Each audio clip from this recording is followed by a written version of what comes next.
Olá, irmãos, graça e paz, sejam muito bem-vindos a mais um vídeo do meu canal. E hoje eu estou recebendo aqui um irmão muito querido, muito especial para mim, o missionário Wesley. Isso aí. Ele é missionário ali no município de Ceará-Mirim, lá no Rio Grande do Norte. E o irmão Wesley, ele está aqui nos visitando aqui em Fortaleza, trazendo aqui um apoio à nossa pequena congregação.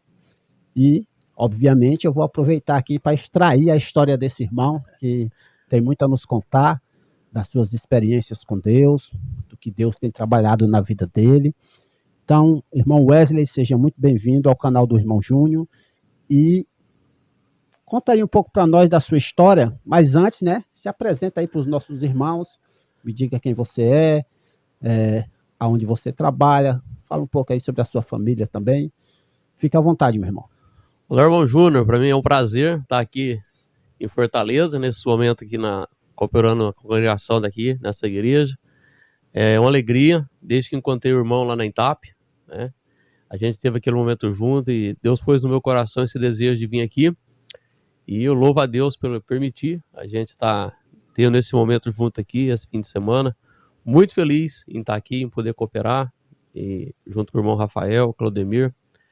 Então, faz 3 anos que eu estou em Ceará-Mirim, morando lá, e faz 5 anos que eu estou no Nordeste. Eu mudei para o Nordeste em janeiro de 2021, em plena pandemia.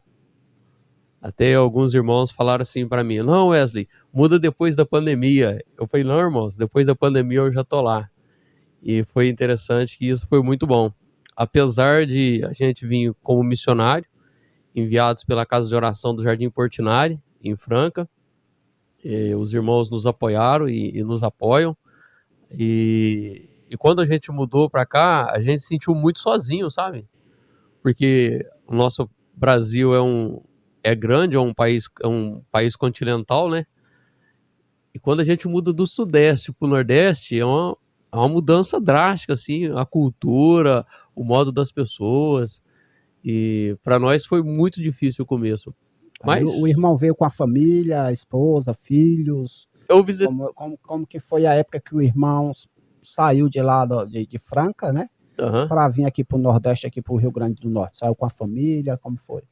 Eu visitei o Nordeste aqui, especialmente o lugar onde eu morei, lá junto com o irmão Paulo Eduardo, missionário, que tem em Jacaraú, na Paraíba. Eu visitei umas 4 vezes, e depois, 1 ano antes de mudar, eu vim com a família, e nós passamos uns 20 dias ali naquela região, e depois de 1 ano a gente nos mudou, e nós vimos com a família, de caminhão, com a mudança. Deus foi trabalhando, a história é longa se a gente for contar tudo. São 4 filhos, irmão? Eu tenho 3 filhos. A Emily, que hoje está com 21 anos, a Evelyn, que tem 16, e o William, que hoje está com 10 anos. Mas quando nós mudou, a Emily tinha 16, né? E a Evelyn tinha 12 anos, e o William estava com 6 para 7 anos, quando a gente mudou para cá. Mas agora vamos voltar lá para o início. Fala um pouco para nós como foi a sua conversão. O irmão havia comentado comigo que desde que nasceu, já nasceu num lar evangélico, né? Mas conta aí um pouco, que eu achei muito interessante a sua história, porque a sua história, ela se conecta com a história dos missionários, dos irmãos aqui no Brasil, né?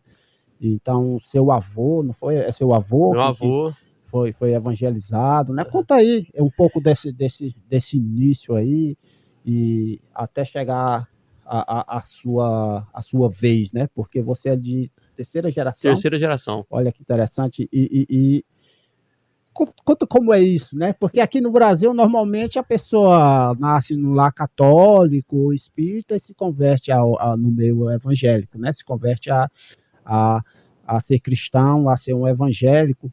E no seu caso, você já nasceu no lar evangélico, mas uma história também interessante, né? Então, é bem interessante porque o evangelho chegou na nossa família no ano de 1936.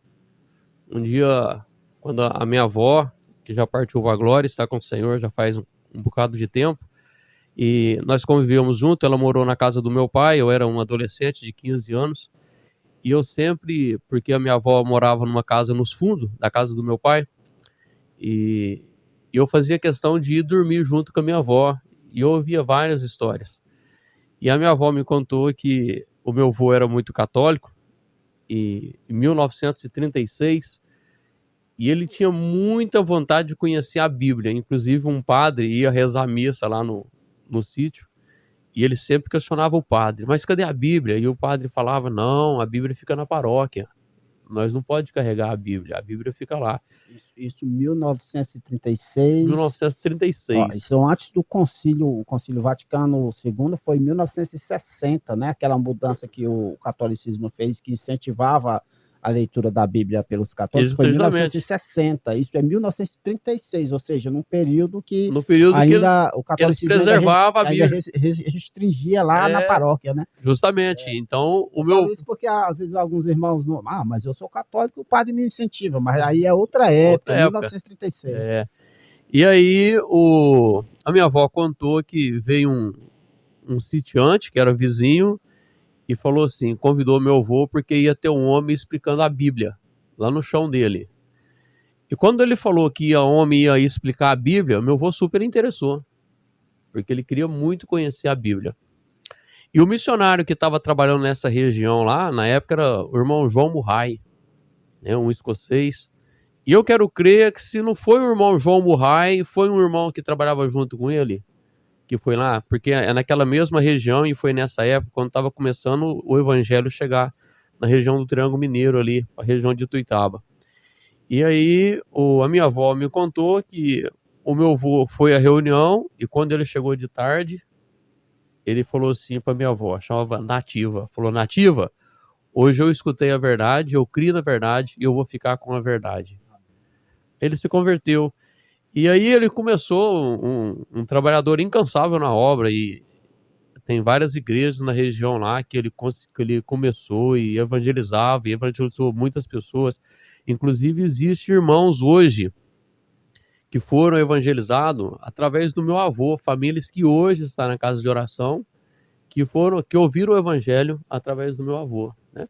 Então isso aconteceu em 1936, um tempo bem remoto, quando o evangelho chegou na nossa família. O meu pai nem era nascido ainda. Então quando o meu pai nasceu, papai nasceu em 1953, o avô já tinha 14 anos, 17 anos de convertido. Então o meu pai já nasceu no lar cristão, né? E meu pai já nasceu na fé, na fé, né? No movimento dos irmãos, né? Claro que a gente entende que ninguém, por nascer numa família cristã, é crente, é salvo, né? É bom a gente frisar isso aí, porque o evangelho precisa ser pregado para todo mundo, inclusive para filho de crente.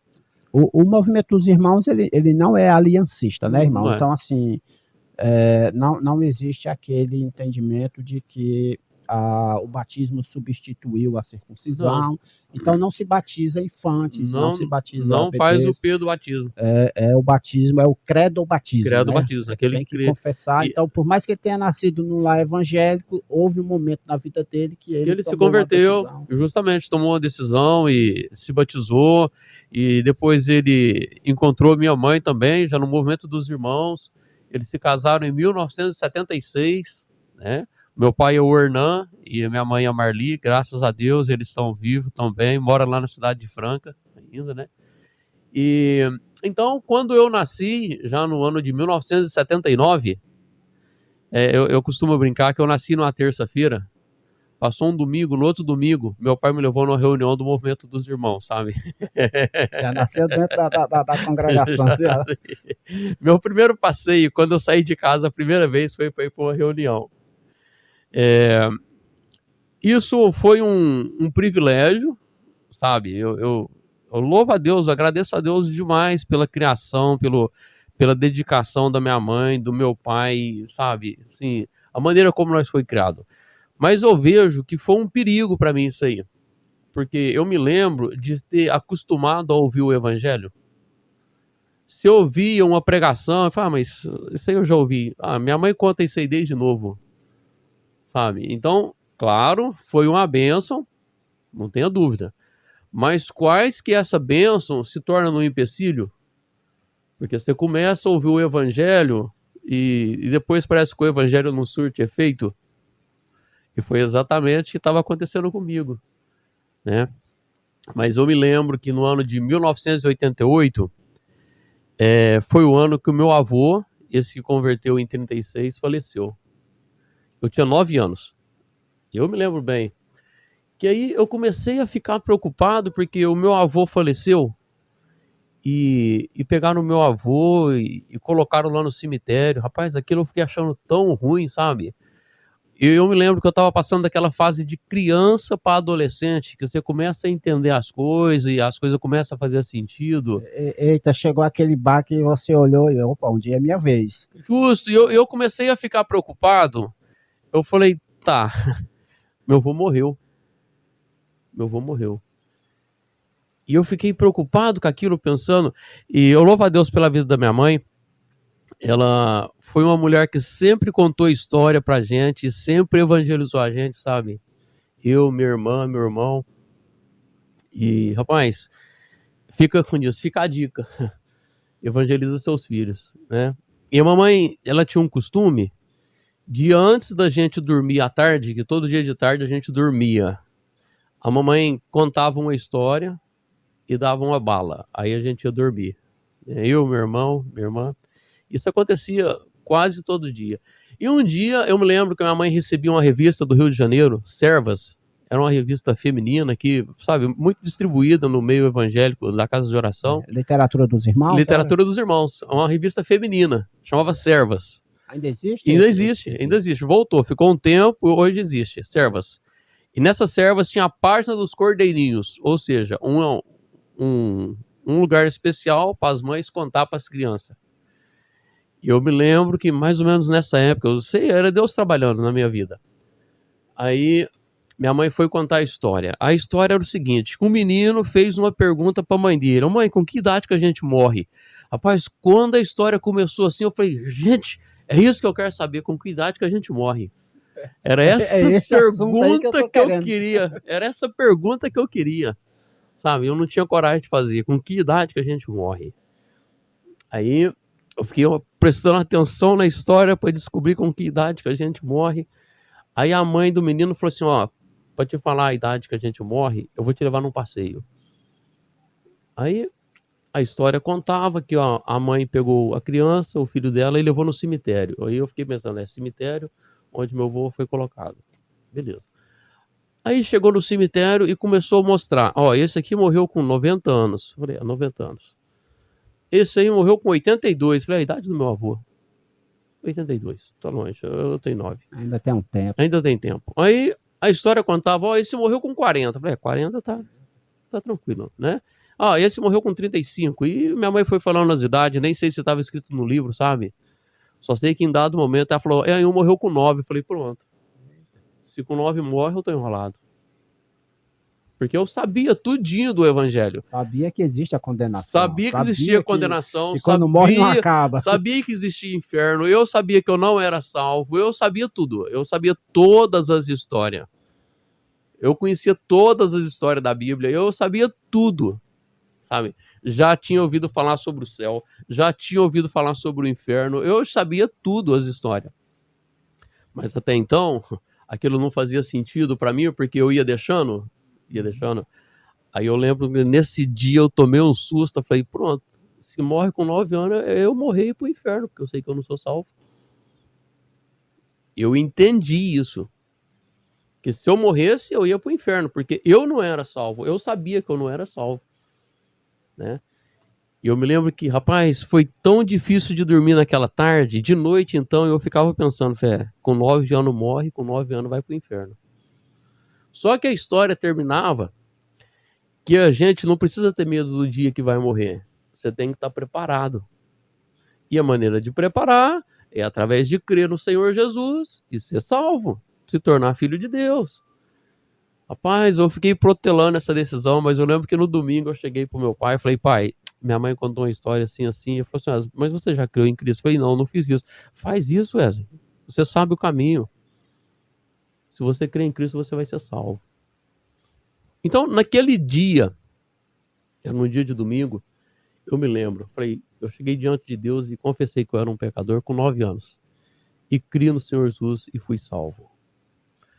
Claro que desde então a gente vai estudando, você vai aprendendo, você vai crescendo na fé, né? Claro que hoje eu entendo salvação muito mais do que eu entendia naquela época, mas eu reconheço que naquele dia eu fui salvo, né? Porque eu ouvi o evangelho da minha mãe. Aquele dia os olhos se abriram. Os olhos se abriram. Rapaz, eu tirei uma carga dos meus ombros. Eu sabia que então, se eu morresse agora, com 9 anos eu morria, e se eu morresse eu ia para o céu. Então eu estava despreocupado, sabe? Eu não me preocupei mais.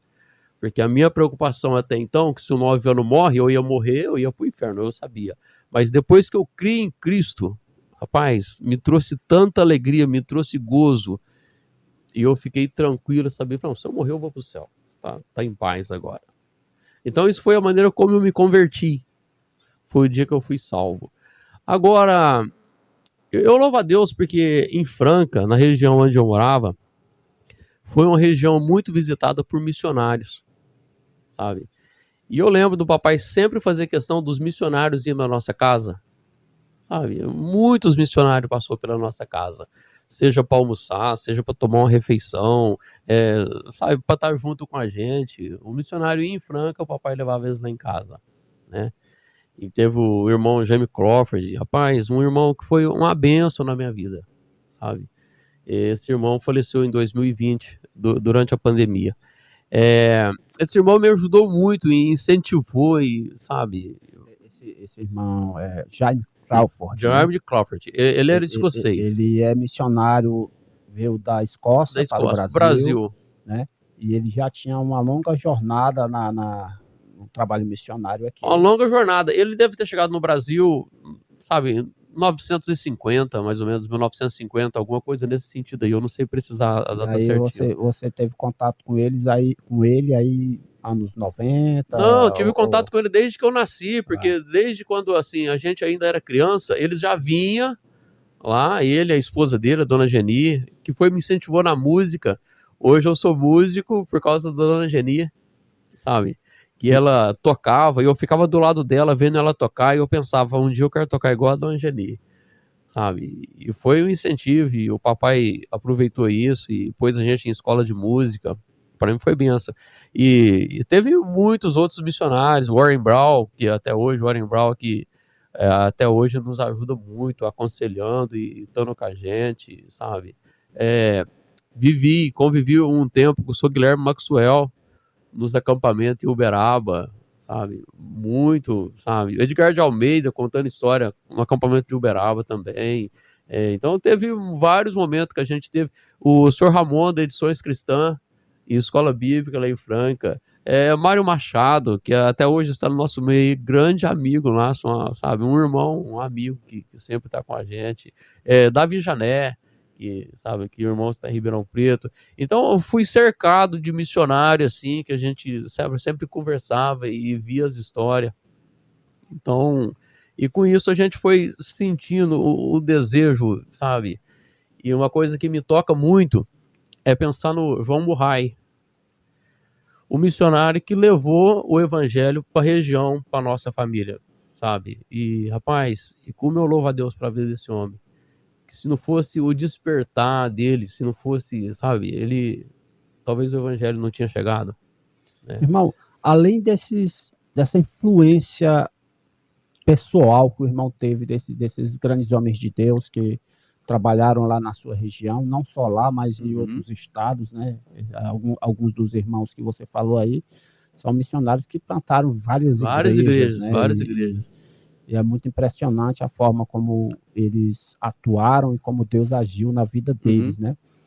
E além desse impacto que o testemunho pessoal desses homens de Deus passou para ti, o que foi que te influenciou mais, né? Obviamente, além da palavra de Deus, né? A sair da sua região onde você estava, lá em Franca, São Paulo, né?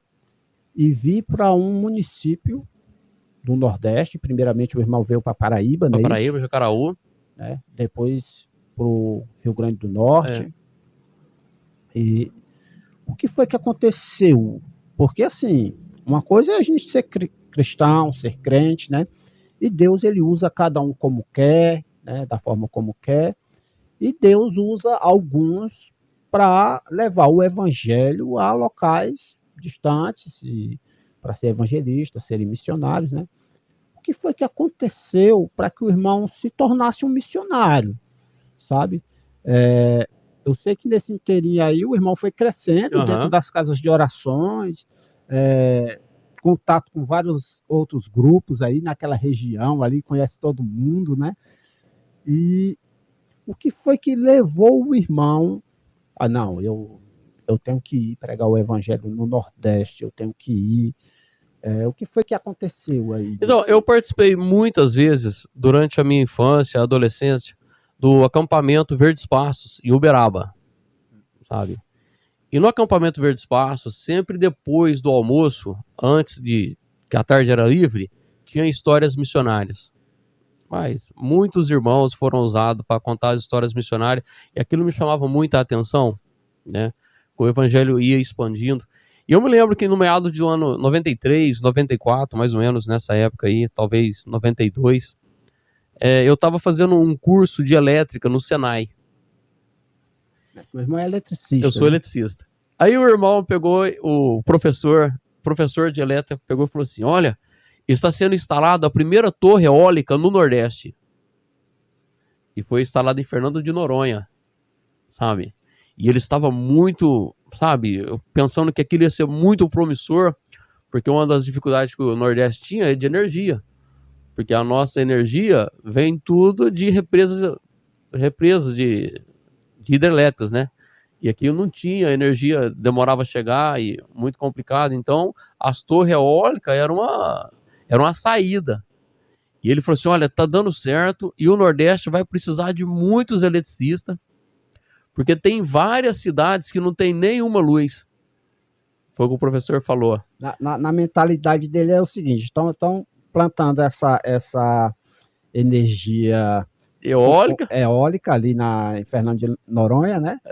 E se der certo lá, eles vão implantar isso aí no Nordeste todo. Onde não tem energia, eles vão plantar e vai precisar de eletricista para trabalhar nessas áreas. Exatamente, aí, né? O professor falou ele isso, lançou sabe? Essa né? luz. Não foi bem da forma como ele disse, não, mas foi o que ele lançou na época. E eu comecei a pensar, sabe? Nossa, o Nordeste não tem luz. O Nordeste não tem luz. E como o evangelho lá na nossa região no Sudeste, o movimento dos irmãos, graças a Deus, é um movimento forte lá. Tem várias igrejas no Espírito Santo, no estado de São Paulo, no Rio de Janeiro, em Minas Gerais, várias igrejas. E pro Nordeste aqui, até então, alguns irmãos já tinham vindo, claro, tinham o trabalho, mas era um trabalho muito pequeno, era quase um embrião ainda. Nos anos 80, 90, sabe? Vários irmãos já tiveram aqui e pregavam o evangelho. Eu quero crer que tinha até igrejas aqui já, né? E principalmente na região de Natal. Mas me veio aquela luz assim, mas lá falta luz do evangelho também. Se falta luz elétrica, imagina a luz do evangelho. Beleza. Mas aquilo ficou no meu coração, aquilo foi uma semente. Eu sempre penso que aquilo foi uma semente que Deus plantou no meu coração. Sabe, aquilo foi uma semente. E eu comecei a pensar, falei, sabe uma coisa? Um dia eu vou morar no Nordeste. Um dia eu vou morar no Nordeste. E Deus foi trabalhando e eu comecei a namorar com a Rogélia. Eu comecei a namorar bem novo, uma coisa que eu não aconselho. E eu me lembro que quando a gente estava com 4 para 5 anos de namoro, me veio um negócio, eu estava com já 20 para 21 anos. Ela era já da sua mesma igreja criado local? Junto, nós somos criados junto. É uma história longa também, porque o meu sogro mais o meu pai é amigo, desde quando meu sogro era solteiro ainda, né? Então é tudo família de gente da casa de oração e da mesma igreja local. Né? Para quem não entende, a expressão casa de oração é sinônimo de igreja dos irmãos, movimento dos irmãos. Porque algumas pessoas noite que a gente reúne lá. Não conheceu o contexto. Noite que a gente reúne lá. Então, nós era da mesma igreja. Então, nós fomos nascidos e criados na mesma igreja, sabe? Nós reunia lá o pai dela, mas o meu pai era amigo desde sempre, né? E agora, quando eu tava com 4 anos de namoro, eu cheguei um dia e pensei, falei, sabe uma coisa? Eu não vou enrolar a Rogélia. Se ela quiser casar comigo, a gente vai se preparar para casar. É porque assim, você já tinha um pensamento missionário. Já tinha um pensamento missionário. Aí você, se eu casar com ela e ela não tivesse o mesmo pensamento, aí pronto. Aí pronto, não dá né? certo. Aí você já teve que mandar logo a real. Abriu o jogo, né? E na minha mente, nem não era questão de ser missionário. Eu tinha na minha mente que um dia eu ia morar no Nordeste. Sabe, no meu coração eu tinha isso. Um dia eu quero morar no Nordeste, né? E a minha ideia era vir para trabalhar e juntar as duas coisas. Eu falei, eu vou trabalhar de eletricista e prego o evangelho. É algo muito comum no movimento dos irmãos, o obreiro ele ser um obreiro de tempo parcial. Ele trabalha e faz a obra. E essa era a minha ideia. Essa era a minha ideia. E aí eu cheguei para Rogélia, falei, Rogélia, eu tenho que conversar umas coisas com você, porque a gente está namorando e eu não quero te enrolar. Se você aceitar o que eu vou te dizer, nós vamos casar. Se você não querer, não tem problema, nós somos bons amigos e vamos tocar a vida. Eu lembro que foi desse jeito a conversa com ela. E um dos propósitos, claro que tinha algumas metas a ser cumpridas, até questão de filhos, e um dos propósitos é que um dia eu ia morar no Nordeste. Ela ficou pensando assim, falou, mas tá bom, eu aceito. E com isso, depois de 2 anos e meio, mais ou menos, a gente ficamos noivos nessa época, e depois de 2 anos e meio nos casamos. E eu tinha uma meta para mudar para o Nordeste quando eu tivesse 45 anos. Então eu tinha um negócio bem certinho, né? Eu falei, quando eu tiver 45 anos, meus filhos estão criados, eu mudo para o Nordeste. Eu tinha umas metas, eu sempre gostei de trabalhar com meta. Eu vou fazer isso, eu vou fazer aquilo, sabe? E uma das metas é com 45 anos mudar para o Nordeste. E, Júnior, Deus foi trabalhando na vida da gente. Você não entende, sabe? Você não entende.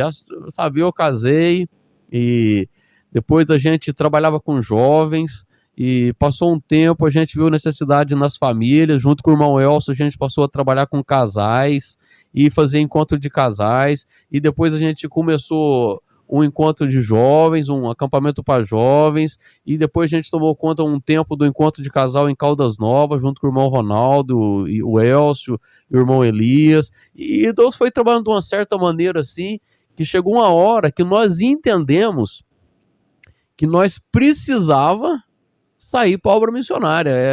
Sabe, uma vez eu conversando com o War Brown, ele falou assim, Wesley, chega um tempo na nossa vida que a gente entende tanto que a gente tem um chamado, que se você não obedece, é desobediência. Sabe? Não é uma opção, né? Não é uma opção. É a única opção. A única opção. Ou vai ou vai. E é interessante porque aí eu comuniquei com os presbíteros da igreja. Irmão, está acontecendo assim, assim, assim, pá. Eu me lembro que um dos presbíteros pegou e falou assim, eu já sabia disso. Eu não tinha falado isso para ninguém ainda.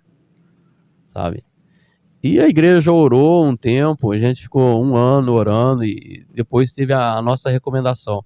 Nós fomos recomendados a obra em 2017. A gente já trabalhava na igreja, igual eu falei, com jovens, com família, aconselhando, fazendo aconselhamento bíblico e, sabe, com escola bíblica, né? E aí essa questão do Nordeste foi acontecendo, que eu vim visitar o Nordeste e depois a gente veio outra vez numa viagem missionária junto com os irmãos da Kombi, inclusive o Mário Machado estava, o irmão Elcio, né? E ficamos aqui, rapaz, e me impactava o coração ver assim o desejo que o nordestino ainda tem de ouvir a verdade, né? E claro que tem muitas religiões, já tem muitas igrejas, mas eu vejo que o nordestino ainda, a pessoa, ele dá crédito, ele para te ouvir, né? Principalmente no sertão. Principalmente no sertão, no interior, né? Uma coisa que talvez nos grandes centros, né? Já tá, claro que tem pessoas, não tenho dúvida. Deus salva pessoas em qualquer lugar e tem serviço para todos em qualquer lugar. Mas parece que as pessoas têm mais informação e não para te dar atenção. Você começa a falar, não, eu quero falar uma palavrinha aqui, rapaz, ele já te dá as costas, né? Eu me lembro de quando morava lá em Franca, a gente distribuía folheto, sabe? Muitas pessoas não querer pegar um folheto, sabe? Eles não querem, né? Uma coisa que aqui no Nordeste ainda a gente vê a pessoa do coração mais aberto ainda. Né? Às vezes, por mais que não vale, recebe por educação. Recebe por educação e é mais aberto ao evangelho, né? Mas assim, irmão, o irmão tomou essa decisão de vir para o Nordeste, conversou com o presbitério lá da Aham. igreja, né, foi aconselhado por vários missionários e tudo, né? O irmão não fez nenhum seminário na época para um curso missionário, essas Não, eu coisas. não fiz O irmão seminário. era experiência É, no eu, campo. eu louvo a Deus porque a gente viveu numa época, numa região que tinha muito ensino, sabe, bons ensinadores e a gente tinha escola bíblica e, rapaz, eu louvo a Deus pela região, né? Claro que depois que eu saí para a obra missionária, eu vi a necessidade de a gente estudar mais, aí eu comecei a estudar, mas foi depois, né? Para a gente aprofundar mais nos estudos, para você poder ter mais resposta específica em teologia sistemática, em teologia da Não, igreja, né? não é que é uma coisa necessária, Justo, mas é aham. um complemento legal. Um complemento legal. Eu vejo como um complemento legal. Me ajudou muito e me ajuda, eu estudo até hoje na escola Charles Spurgeon, sou aluno da escola Charles Spurgeon, né? Fiz o primeiro curso lá e estou terminando um segundo, me É ajuda benção, é muito. benção. Mas a ideia, não que isso foi uma necessidade, né? Quando eu saí para a obra missionária, eu não tinha curso, eu não tinha, sabe? E não fui para seminário, não fui nada. Mas nós tínhamos uma região, igual, em Franca teve muito tempo a escola bíblica Samuel. Rapaz, vinha professores, o irmão Ramon, da Edições Cristã, dava aula lá, né? O Warren, o Davi Jané, sabe, o Só Júnior. fera, só. É, sabe, e nós passávamos o dia inteirinho estudando a Bíblia. Era 4 aulas antes do almoço e 4 aulas depois, e intervalinho de 50 minutos de aula e 10 minutinhos de intervalo. Isso é melhor do que muito seminário que tem por aí, né? Muito melhor, Seriano, rapaz, estudando a Bíblia assim, sistematicamente, né? E aí o irmão veio ao Nordeste inicialmente em algumas visitas com esses missionários para dar um apoio a um trabalho já existente, não é Aham, isso? Aí o irmão veio, essas viagens que o irmão veio sem ser definitivo, uma viagem aham. para conhecer o campo, né? O irmão veio aonde? Já era no Rio Grande do Norte? Não, Como é? as minhas viagens todas eu vim em Jacaraú, na Paraíba. Porque o Paulo Duarte, o missionário que tá lá, é meu primo, nós é primo primeiro. Nós é primo primeiro, ele é missionário também. Então na família nós temos 2 missionários.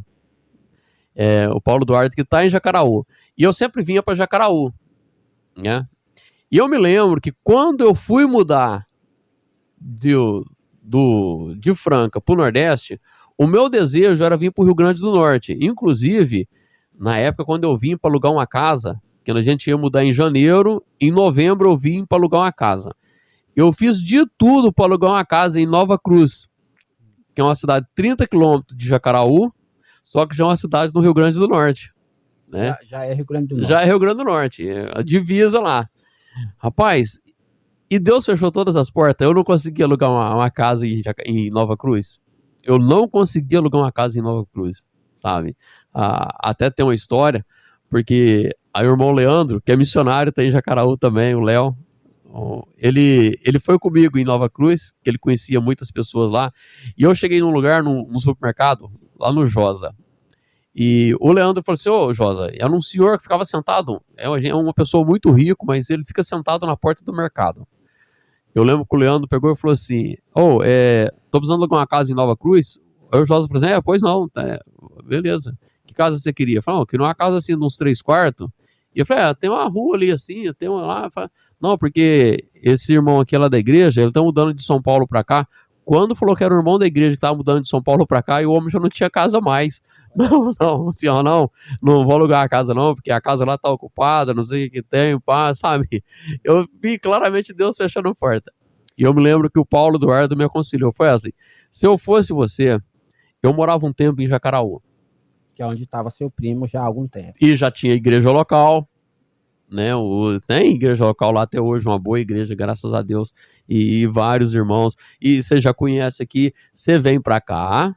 Até se adaptar ao clima, Até né? adaptar o clima, a cultura. Rapaz, e foi bênção. Eu morei 1 ano e meio em Jacaraú. Nesse período que o irmão veio para Jacaraú, o irmão já casado, com já filhos. com filhos, né? E os filhos pequenos, tá? Esse período que o irmão veio, como que funcionava o sustento do irmão? Então, Era apoio das igrejas ou a igreja local que lhe enviou lhe ajudava nesse sentido? Como é que era?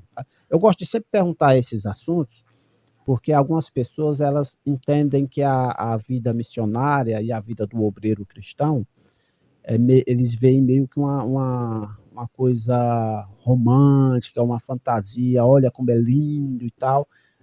As pessoas não entendem que a pessoa é deixa para verdade. trás as lutas, as dificuldades, né? E é isso que eu queria saber nesse início, porque você saiu de Franca, São Paulo, para vir para uma região do interior da Paraíba, né? Eu sei que nesse caso já tinha o seu primo lá, uma igreja local, né? Mas como foi essa mudança aí nesse sentido financeiro? O irmão precisou trabalhar lá? Como é que foi isso daí? Então, quando eu saí para a obra missionária, claro que foi em 2017, eu trabalhava de eletricista, e trabalho de eletricista te dá é maleável. Pô, eu podia trabalhar de manhã e de tarde fazer uma visita. E eu lembro que quando eu saí para a obra missionária, eu tinha muito serviço de eletricista e talvez menos na obra do Senhor. E Deus foi trabalhando de uma certa maneira que meu serviço de eletricista foi terminando, foi diminuindo, e o serviço aqui, a demanda aumentando, sabe? E tinha uma visita, e tinha pessoas doentes para fazer, sabe? Para levar no hospital, para levar numa consulta, mesmo em Franca, sabe? E a gente auxiliar os irmãos que estavam em convalescença, problema de saúde. E aí foi acontecendo desse jeito. Agora, a questão do sustento, a igreja local nos apoia, né? A gente tem que dizer isso. Já desde a época. Desde a época, eles nos apoiam, mas a gente vive uma vida na dependência do Senhor, sabe? Na dependência do Senhor. Contando que Deus vai nos sustentar, Deus vai abrir uma porta. Eu sempre falo, eu nunca deixei de trabalhar, eu nunca dispensei um serviço, né? Lá em Jacaraú, por exemplo, eu morei numa casa de aluguel lá, e o senhorzinho que me alugou a casa, ele tinha umas 12 ou 10 casas, nem sei quantas casas de aluguel. E sempre que o inquilino saía, né, e tinha essa troca de inquilino, aí tinha uma tomada quebrada, tinha uma coisa para fazer, e ele descobriu que eu era eletricista, aí me chamava, né, e eu ficava assim, não, falei, não, seu Zé, é R$ 50, você vai querer receber? Falei, não, vamos descontar no aluguel. E assim foi. Eu me lembro de uma vez eu pagar a metade do meu aluguel, a outra metade eu pagava com serviço, né. Então eu nunca deixei de trabalhar e falar, não, agora, né, claro que eu vejo como prioridade o serviço do Senhor. Mas se eu tiver de escolher entre fazer uma visita e trabalhar, eu vou fazer a visita. Aquela velha história do William Carey, né? Aquele missionário batista, né?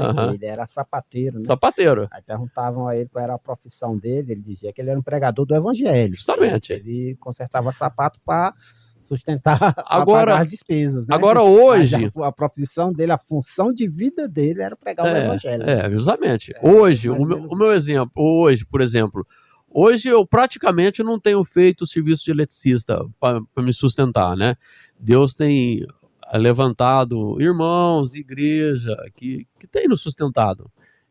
A gente, assim, não é aquela vida, igual você usou a expressão, não é aquele, sabe, estava acima da carne seca, que você vive, não, sabe? Eu louvo a Deus que nada tem nos faltado. Pronto, sabe? Nada tem nos faltado, né? Eu louvo a Deus. Mas eu não tenho dinheiro guardado, eu nem preciso. Você entendendo? Eu não tenho dinheiro sobrando, eu nem preciso.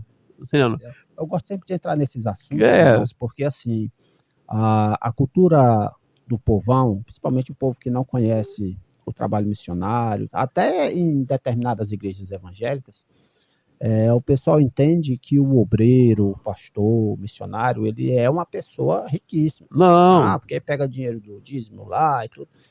Muitos missionários, muitos obreiros, eu estive conversando com o irmão Rafael, né? A gente tem até aqui no canal também outra conversa com o missionário Rafael, e ele até comenta que o que é arrecadado lá na igreja onde ele trabalha, a maioria é para despesas da igreja, né? O sustento dele já vem de ofertas de outros irmãos, de outras igrejas, né? E assim, o povão, ele pensa que todo pastor é o dono da igreja. Então, aquele dinheiro que entra ali é dele, e não conhece a realidade missionária da Exatamente. pessoa que sai da sua realidade, do seu estado, às vezes sai do seu país para pregar o evangelho em outro canto.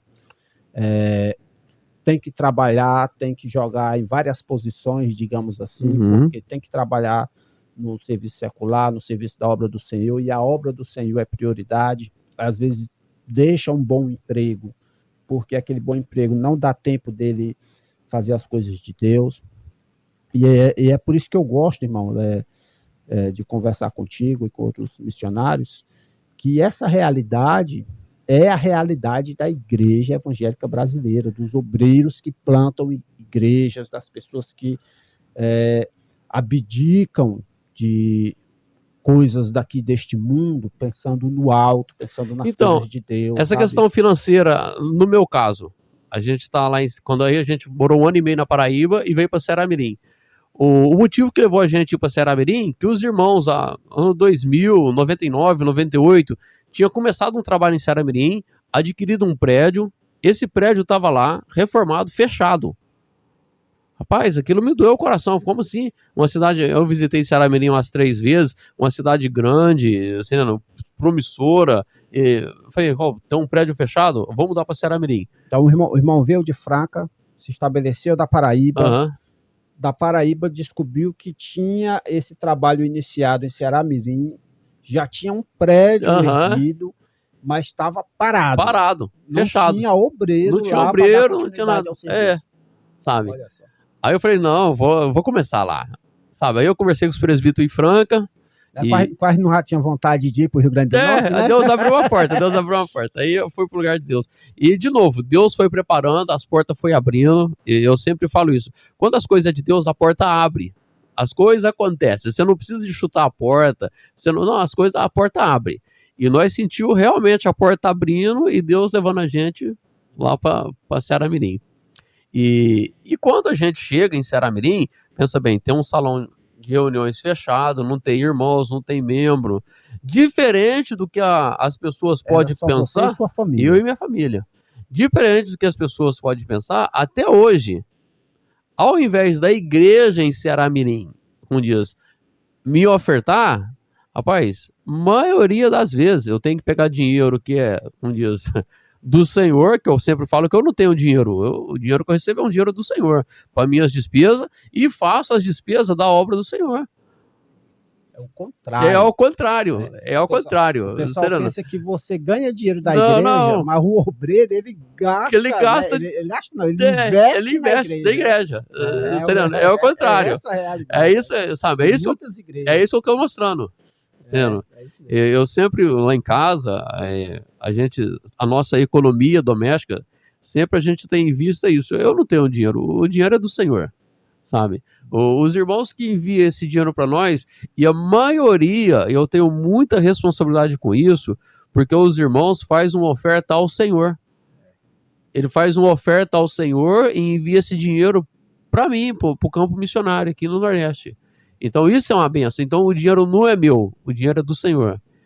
Eu uso para as minhas despesas pessoais, sabe? E a gente, na maioria dele, rapaz, você investe na obra, sabe? É em livro, lá em Ceará-Mirim a gente tem um trabalho com criança, de 15 em 15 dias, fazendo lanche, sabe? É comprando uma bala, sabe? É comprando cesta básica, a gente distribui cesta básica. Sabe, quando a pessoa está necessitada e as pessoas da igreja, a gente vê que, rapaz, você vai e compra uma cesta básica, então é diferente, né? Louvado seja Deus que hoje a igreja de Ceará-Mirim, alguns irmãos vieram reunir junto com a gente. Hoje, pelo menos as despesas da igreja, a igreja paga, não tenho dúvida.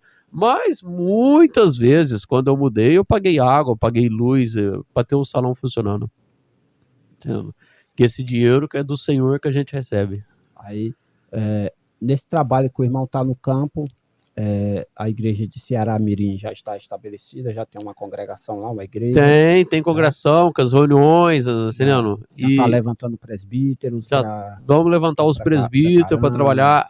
Eu tenho muita vontade de a igreja local em Ceará-Mirim, e essa é uma visão que eu tenho, de poder viver, ela ter uma vida sem depender de mim, do missionário, sabe? Eu tenho passado essa visão para os irmãos, tentado ensinar isso para eles. Que é uma característica do movimento dos irmãos, Justamente. né? Aquela ideia de que não existe o clérigo e o leigo. Não existe essa diferença. E todos ali são usados por Deus, todos podem trabalhar. E todos devem trabalhar. Aqueles que são pregadores devem estar ali pregando, por mais que não seja, eu não sou evangelista, não sou pastor, não, mas se Deus lhe deu o dom de pregar a palavra, tem a oportunidade de pregar, né?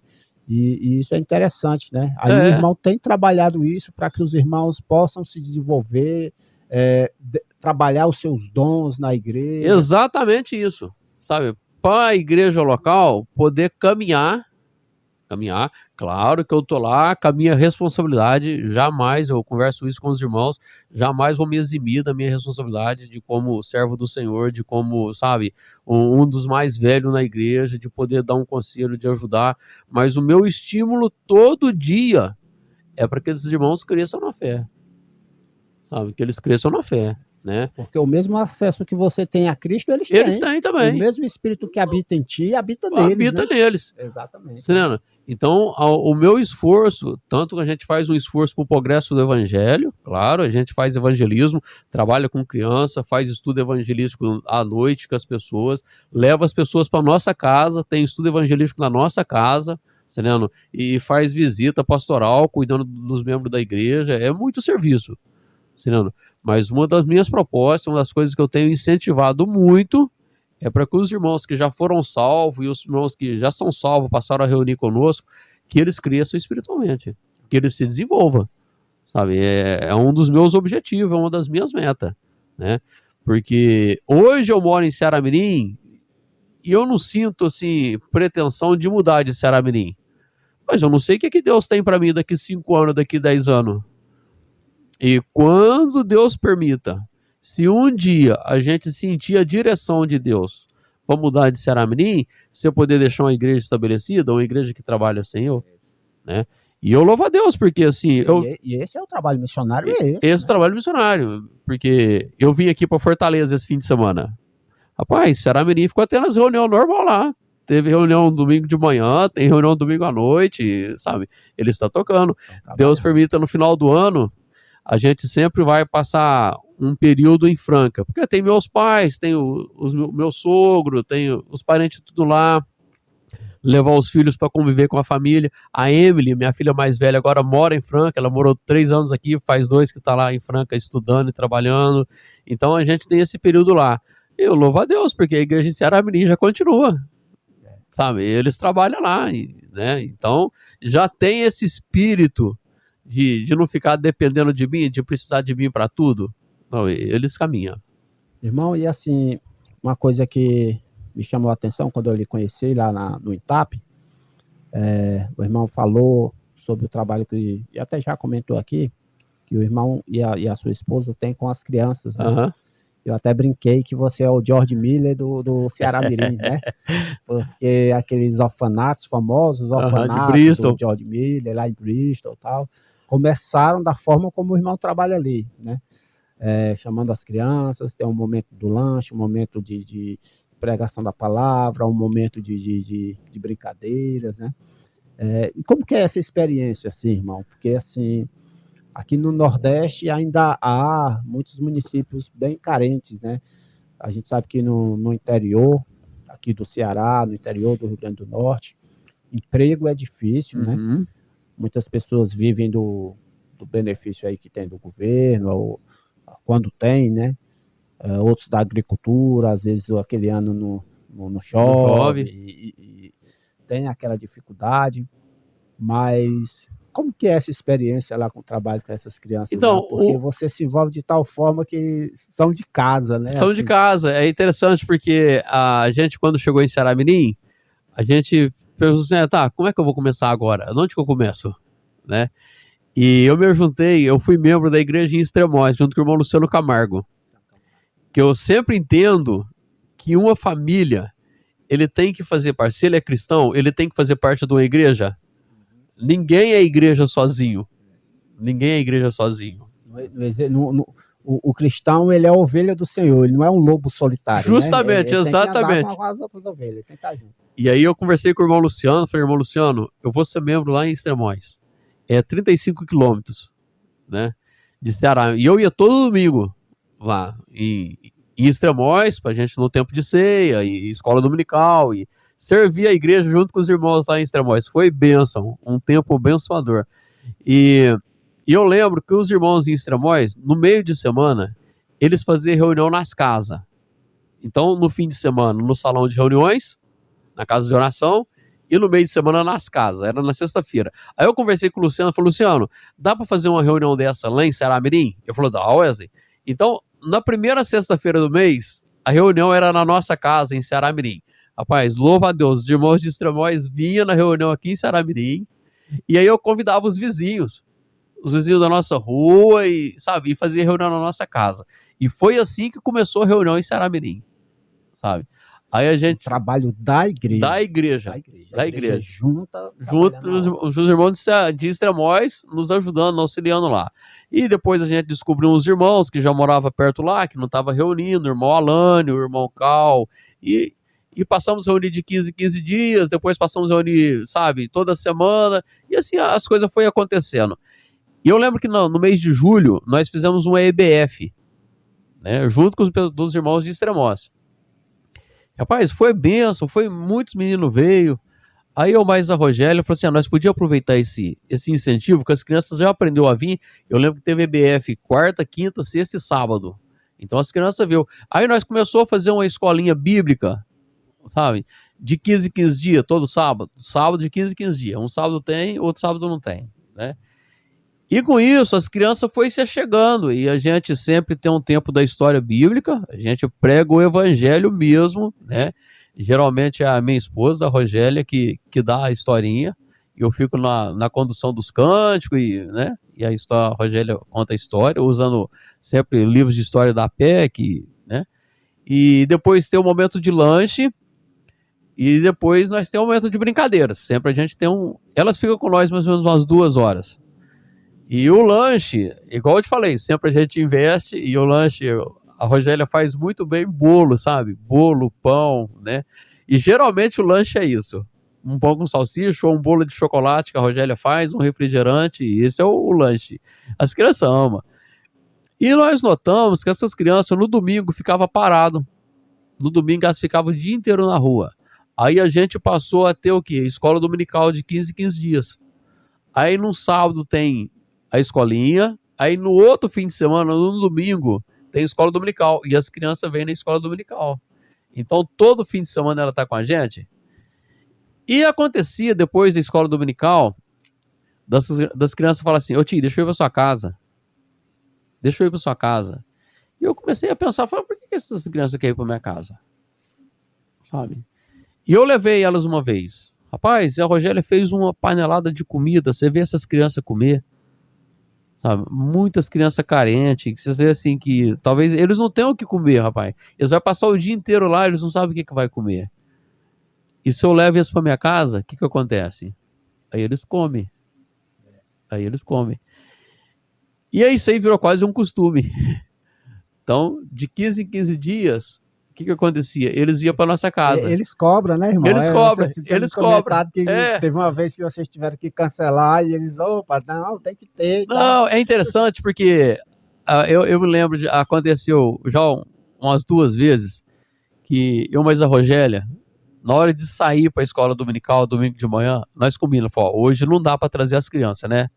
Claro que não é todo dia que a gente tem recurso, e as crianças vão para lá ter uma demanda a mais, e talvez no final do mês, e você já não está com a dispensa tão cheia mais. E vai receber, tem que alimentar. Tem que alimentar as crianças. E aí, a gente chega na escola dominical, aquelas crianças lá, 20 crianças, 18 crianças, aí eles começam a falar um pouco assim, tio, hoje nós vamos para sua casa, né? Eu falei, não, hoje não vai dar certo, não, tio, deixa eu ir. Aí vai falar com a Rogéria, tio, hoje nós vamos para sua casa, né? Aí nós olhamos um pro outro assim, pô, mas o que nós vai fazer? Nós não tem, sabe? Mas o coração fica ardendo. Porque que acontece? Eu sei que se elas for lá em casa, elas vão almoçar. E se eu falar para elas não ir, talvez elas não almoçam. que talvez não seja a situação de todos, mas algumas daquelas crianças, elas estão Numa situação de risco mesmo. Então, não é generalizado, não é todas. Claro que tem aí, família, e sabe? aí o bicho pega, Sabe? né? Rapaz, e aquilo te dói o coração, Ó, sabe? Parece que você não tem coragem, assim, de estar lá almoçando e conhecendo, tem um fulaninho, tem um ciclaninho, tem um... Rapaz, que você tá lá comendo e sabe que eles não estão comendo. É de cortar o coração. Aí o que a gente faz? Não, vamos lá para casa. Aí, enfim, cozinha uma panelada de macarrão lá, todo mundo come o macarrão e faz uma festa, né? irmão, e talvez, eu não sei se o irmão já pensou por esse lado, mas o fato de algumas crianças porque o irmão, ele já veio de um contexto cristão, de família.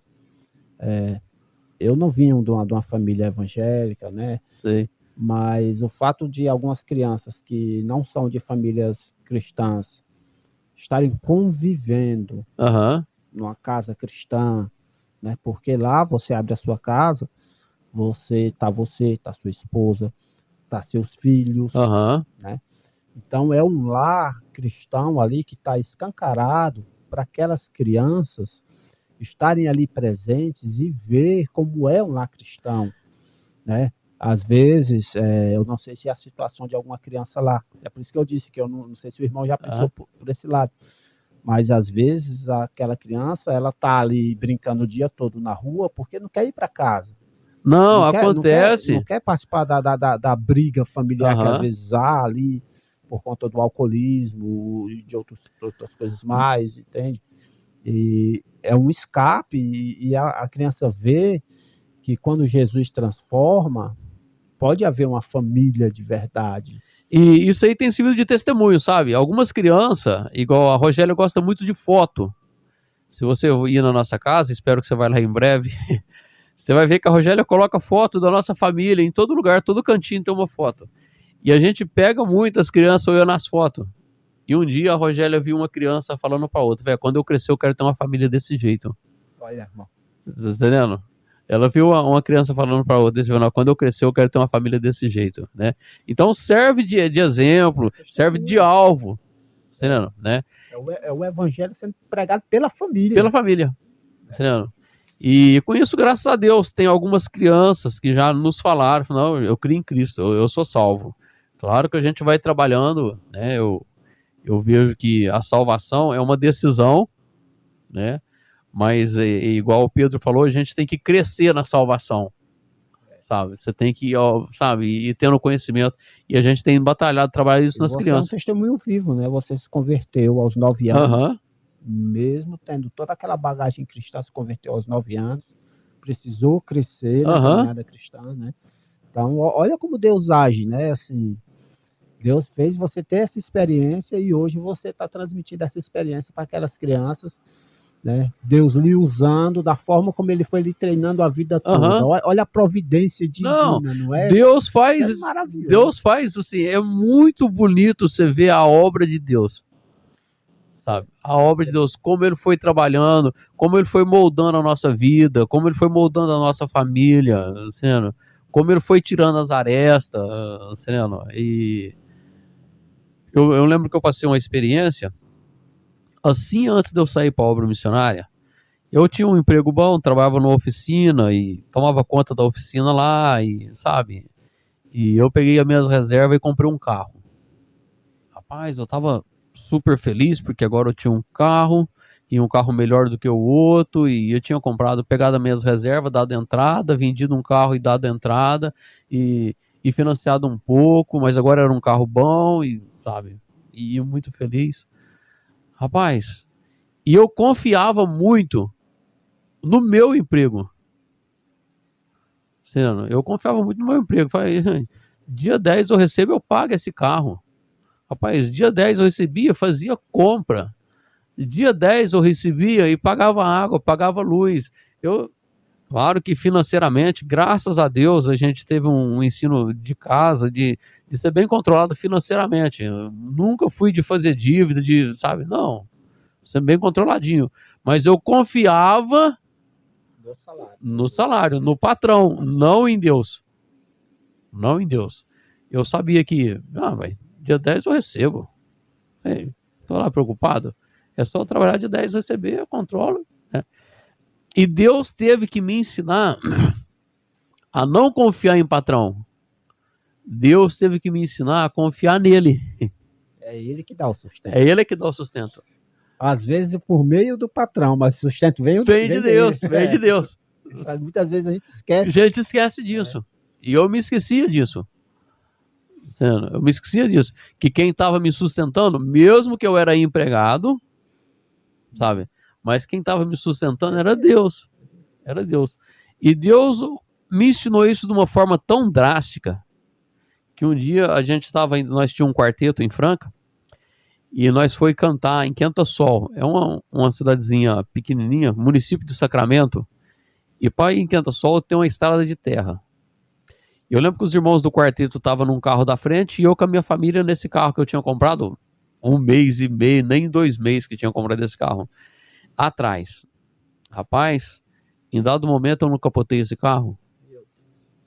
Capotei esse carro. Falei, nossa, como é que vai acontecer? Pai, o carro tá capotando e nós caímos dentro de um buraco e caiu aí todo mundo assim, tava todo mundo são, né?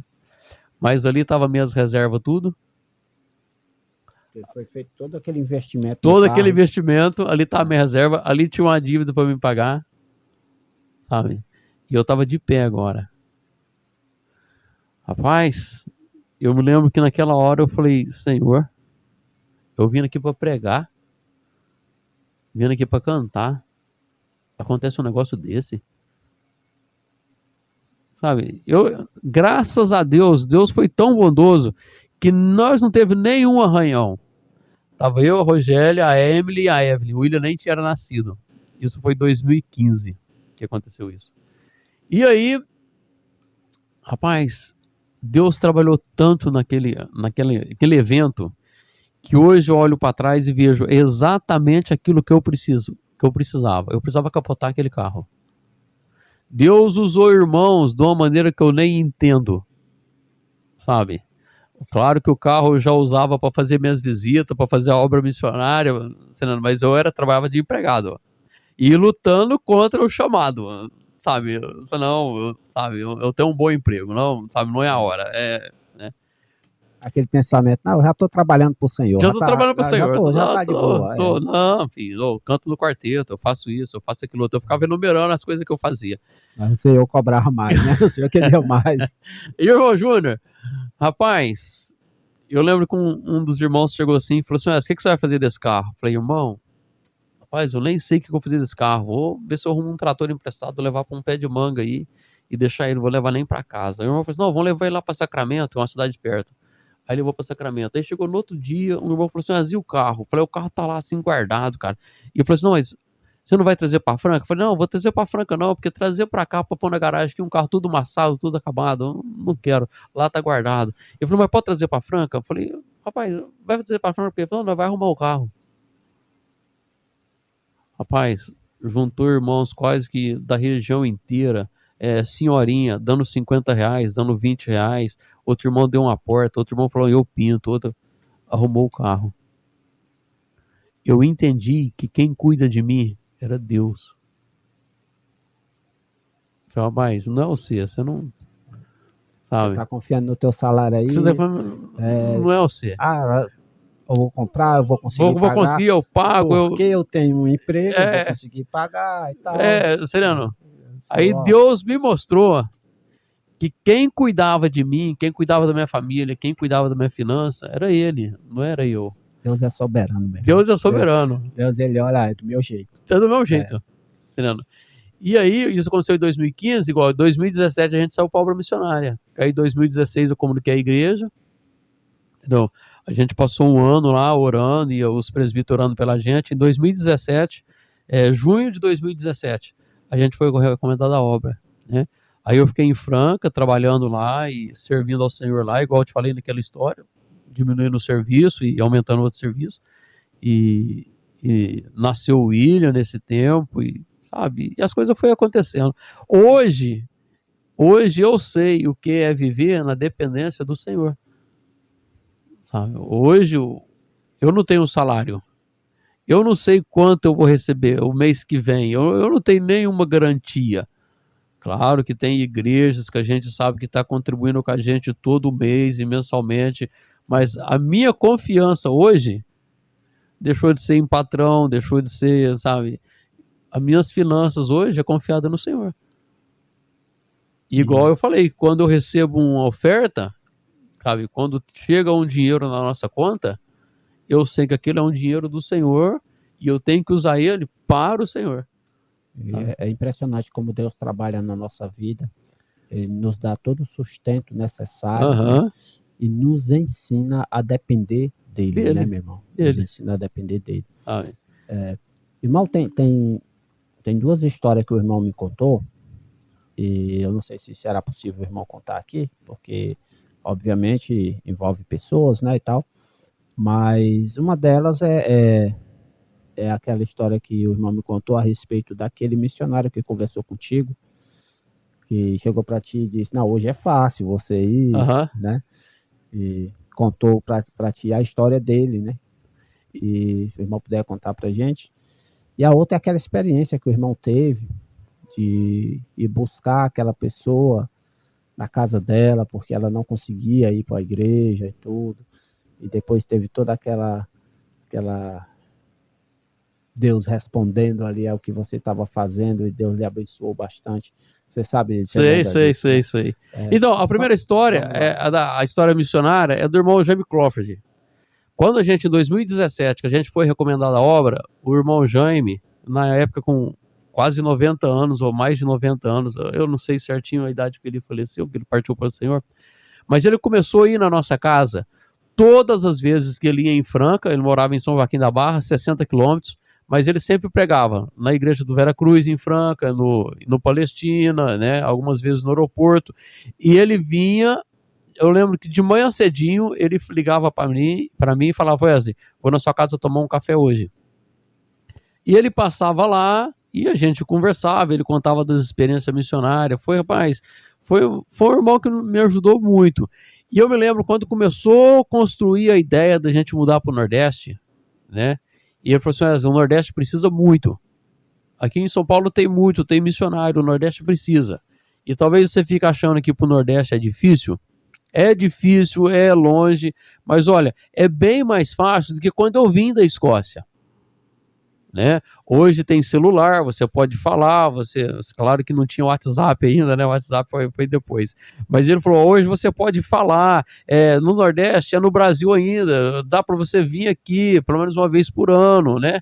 Ele falou assim, quando eu fui sair da Escócia, ele contou a história que no dia da recomendação deles, que eles iam mudar para o Brasil, teve uma reunião de umas 300 pessoas, um dia antes, o navio partia no outro dia. E eles levantaram uma oferta de navio, 28 dias de viagem.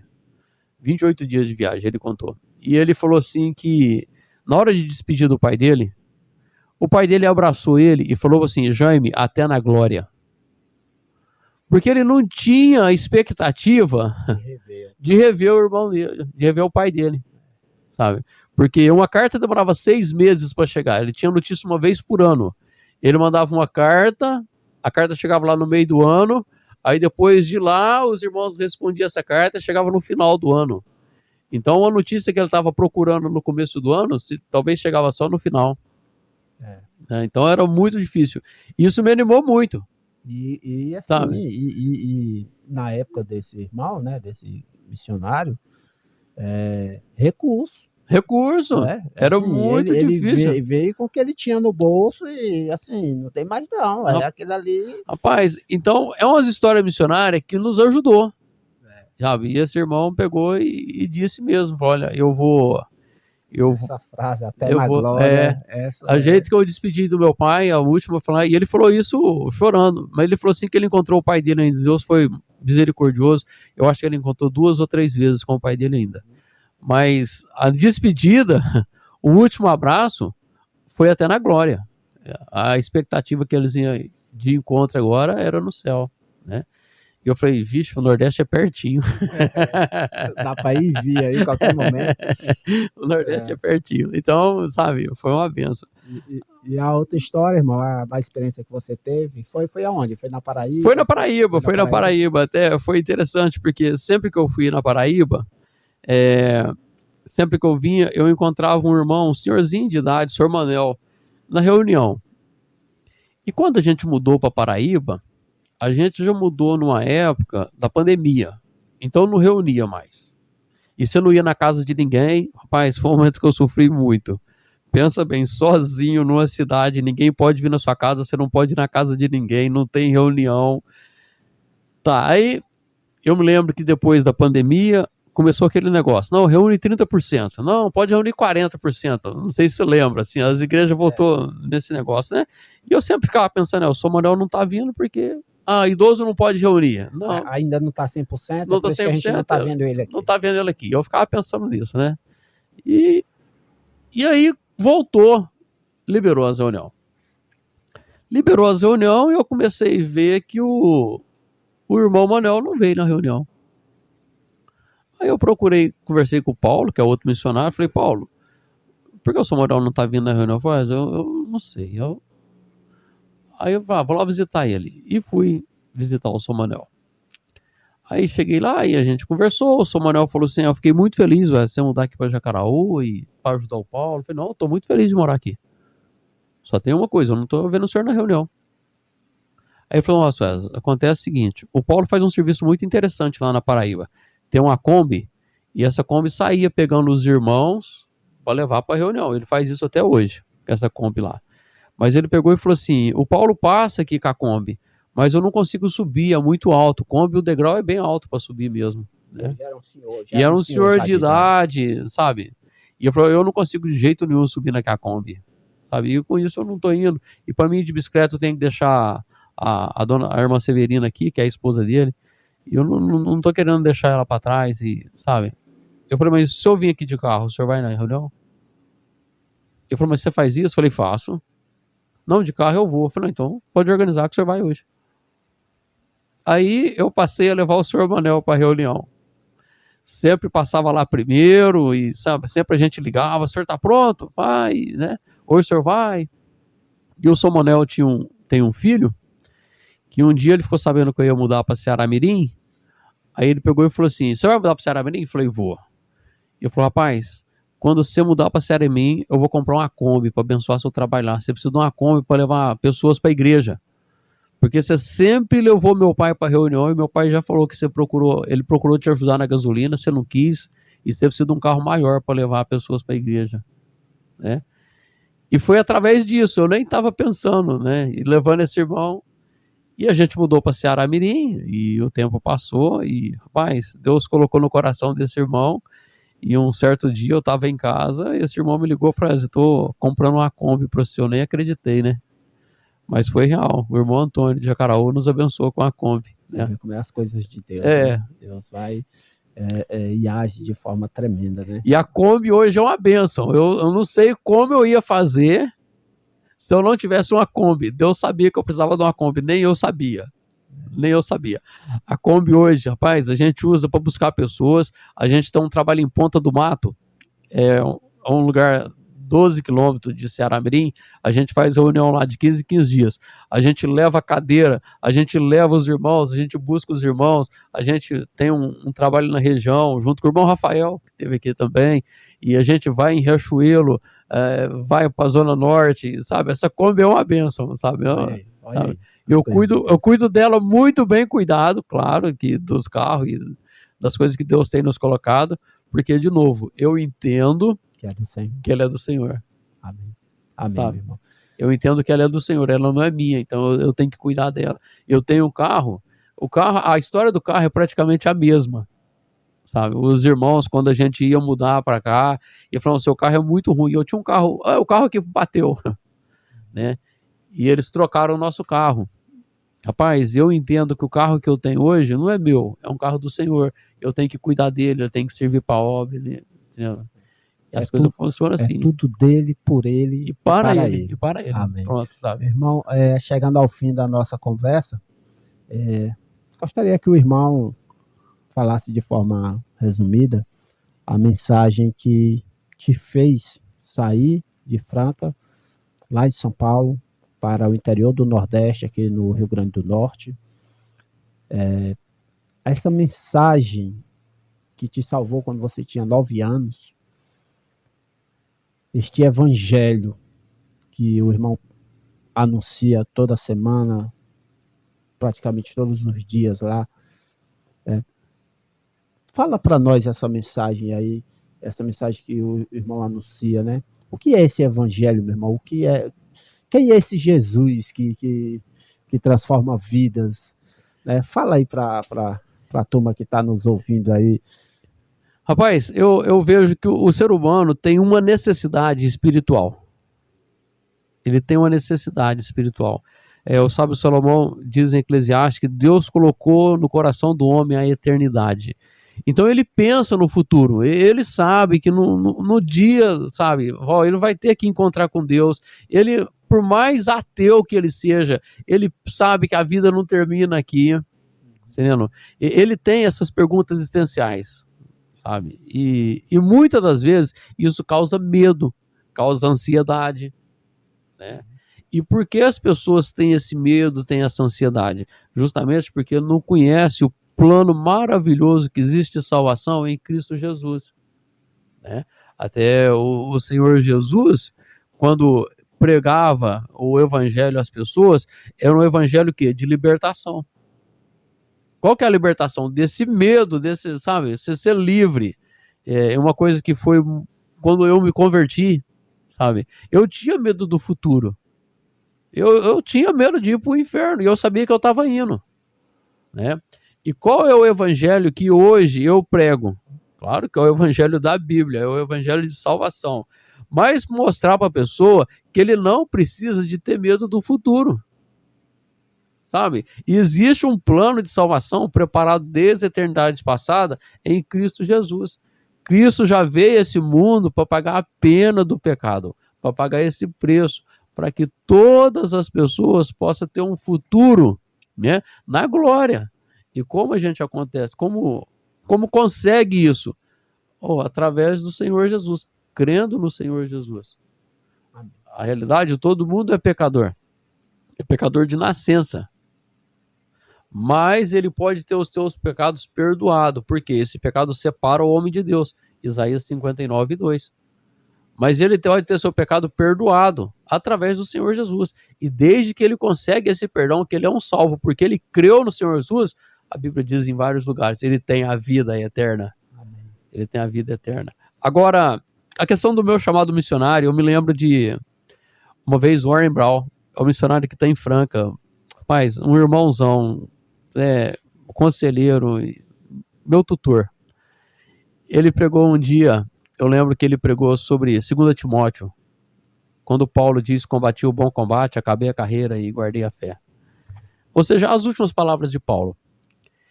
E o irmão Orr, na sua pregação, falou assim que vai ter um dia na vida da gente que a única coisa que você vai ter é o olhar para trás.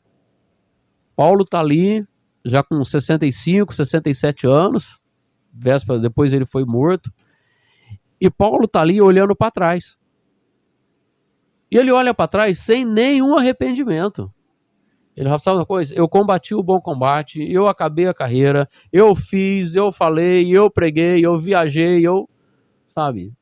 Tudo que podia ser feito pelo evangelho eu fiz. Aí ele fala: já agora a coroa da vida me está guardada. Oh, glória. Eu não tenho mais nada para fazer. E o irmão fez uma aplicação que ele falou assim, que vai ter um dia na nossa vida, talvez com 60, com 70, sabe? Talvez você vai estar num asilo. Você não sabe. Que a única coisa que você vai ter é olhar para trás. Você não vai poder viajar mais, você não vai poder pregar o evangelho mais, você não vai poder fazer mais nada. Você só tem que olhar para trás. E você olha para trás com arrependimento ou com completada a carreira? Essa é uma indagação forte, né? Muitas pessoas hoje olham para trás com arrependimento. Por que eu não viajei? Por que eu não mudei? Por que eu não fui para o Nordeste pregar o evangelho lá? Se hoje, o dia da nossa morte fosse hoje. Como é que você olhava para trás? É que nós olhamos para trás. Né? Rapaz, Para que hoje E eu Deus- posso dizer que eu guardei a carreira, acabei né? a carreira, Acabei guardei a- a fé. Acabei a carreira, guardei a fé. A coroa, sabe, eu tô tranquilo, Será que eu posso dizer isso? eu tenho a consciência tranquila, sabe? Eu segui o meu chamado, a vida que eu tenho vivido, a vida cristã, é a vida que Deus tinha para mim. Isso aí mexeu muito comigo, sabe? Porque eu tinha o chamado, mas faltava coragem. Falei, rapaz, se o fim for hoje, uma coisa que eu tenho de remorso é porque eu não mudei pro Nordeste, Então é isso, meu irmão. sabe? Que Deus seja louvado pela sua vida, Amém. tá? E foi muito boa a nossa conversa, muito edificante. E você que está nos assistindo, deixe seu like aí no vídeo, deixe seu comentário. Se você conhece o irmão Wesley, se você faz parte da casa de oração, do movimento dos irmãos, coloca aí o comentário, né? Diga aí o que é que você tem achado aqui da nossa conversa, né? E que essa conversa tenha servido de edificação para a Amém. sua vida e que tenha servido para que você conheça como Deus age na vida das pessoas e que tudo aqui deste canal, tudo que a gente faz nas nossas vidas pessoais seja para glorificar o nome do Senhor, nosso Deus. Amém. Então, que Jesus Cristo seja glorificado, irmãos, e até a próxima. Até a próxima. Um abraço a todos. Valeu.